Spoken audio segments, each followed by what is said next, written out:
Hi everyone, I'm Jack's Rambling Raconteur, and I hope you're doing well. I'd like to share some thoughts on The Word for World is Forest by Ursula K. Le Guin, part of her great Hainish cycle of novels, novellas, in this case, and short stories, and a Nebula Award winner in the 1970s, justifiably in my reading, and part of the great Again Dangerous Visions anthology that was edited by Harlan Ellison and a successor to the legendary Dangerous Visions anthology he'd created. So what makes this work so fascinating to return to some 50 years after it was written? It's certainly been in the popular discourse, but it's a really interesting book. It's a book that, like the best of Le Guin's works, probes at that idea around what does it mean to be human? What does it mean to possess a human consciousness? That speculates around human societies and human communities, rather than just replanting a historical human society in present day or in space or on a new world, or taking a human society and extending one aspect of it and saying, in a generation or in a century, this is going to be a disaster, the way dystopic works do. Le Guin was always a specialist at really speculating and exploring around very different possibilities for human societies, and using that lens to then look back and question our own society and question, is there something we could learn from this possible future? And so it's worth reading for that case. It's worth reading because of how effectively Le Guin subverts aspects of science fiction and fantasy that were prevalent at the time, and allows readers to sort of interrogate and wonder, what is it we read science fiction and fantasy for? What is it we're looking for and rejoicing in? And I think she subverts even her own earlier work, like Rocannon's world in particular, with The Word for World is Forest. It's also a book that is fascinating and horrifying in terms of its context. There's a white-hot fury behind some of the pages in this book that Le Guin is trying to express her rage at what she sees as the atrocities being committed during the Vietnam War. And that is indelibly on the page. And at the time, I think there were people who felt that was trapping the book, keeping it in this context. But in reality, 50 years later, it remains horrifyingly relevant because of that context. And so it's effective in that way. But it's also just marvelously written.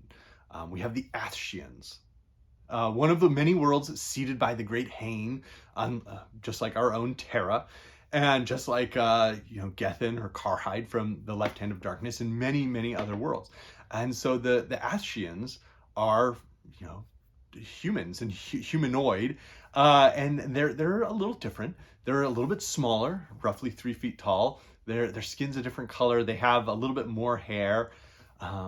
But they also have this fascinating aspect within their societies of the ability to share dreams. And so we get to experience and wonder about that side of the Astrian society. And it's really fascinating.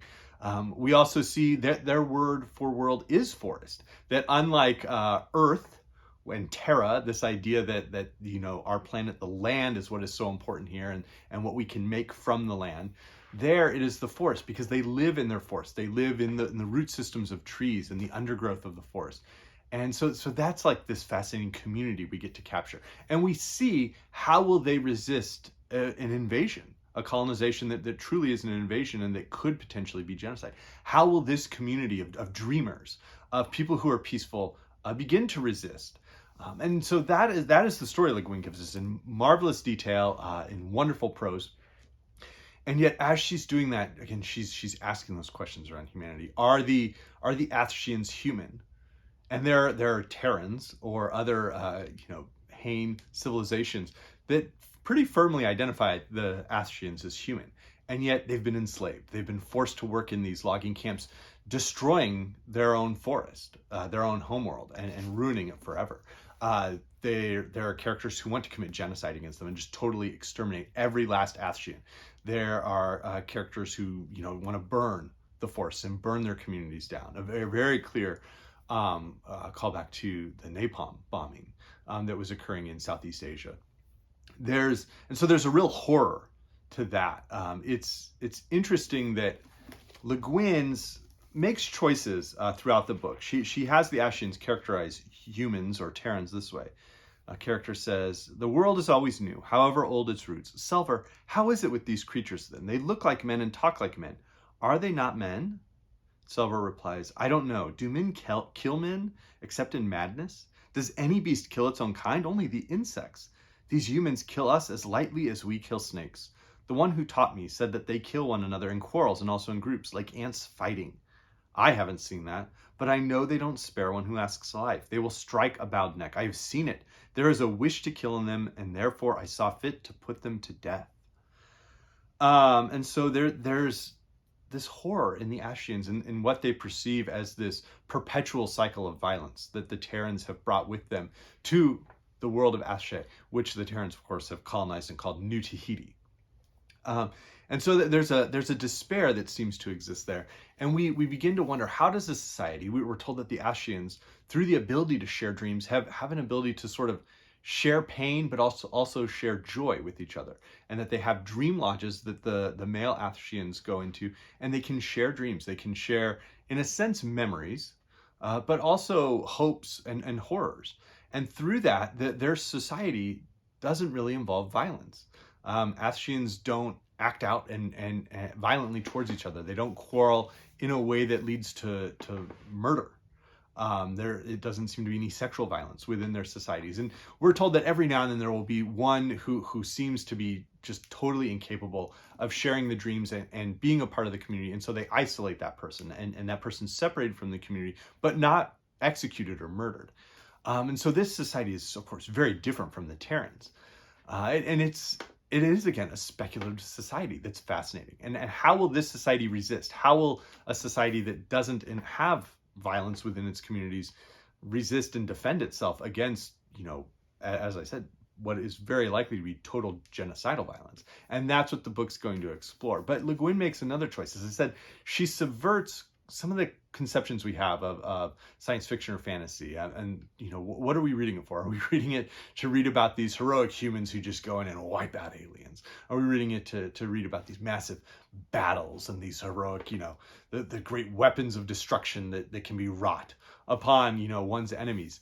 And Le Guin is subverting that in a couple of ways. She subverts it in an obvious way by giving us a character, Raj Lyubov, who's an ally of the Astrians, who appreciates them and wants to defend them and wants to work with them. He saves Selvar from being, beaten to death at one point.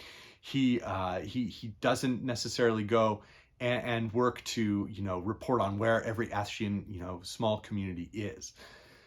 But there's a difference there. He is not the agent of the Astrians' defense. He doesn't come in as this outsider and save the Astrians and rescue them.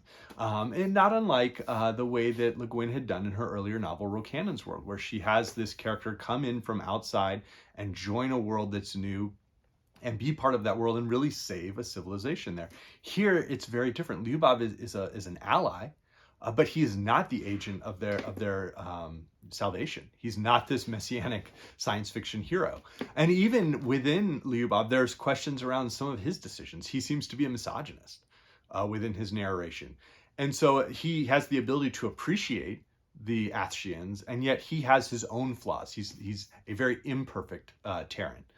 And then she subverts it in another very blatant way by giving us the opening point of view character be that of a Terran who absolutely just wants to wipe out the Astrians. This heroic Davidson, who's, of course, fighting this war to just wipe out what he views as a totally non-human group of people. And the language he uses to dehumanize them, the way that Davidson wants to commit his violence, he wants to be in a helicopter, he wants to just bomb the Astrians.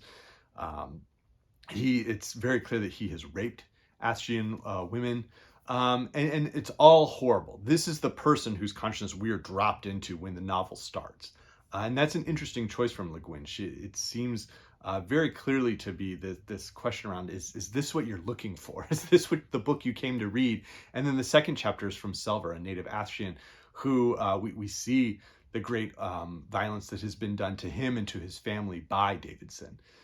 And so that, again, is a really interesting choice that Le Guin is making. But overall, it really is a fascinating book. I enjoyed reading it. I enjoyed getting into it. I think there are works that it does connect to. The concepts of dreaming certainly reminded me of the way that Le Guin explored the concept of dreaming in her great novel, The Lathe of Heaven, although it's very different here. Here, it's the dreaming sort of within a culture and within oneself. Whereas with Lathe of Heaven, it was sort of the outward world being changed through one's dreaming in a more tangible, clear manifestation. But it is a fascinating book, as I said.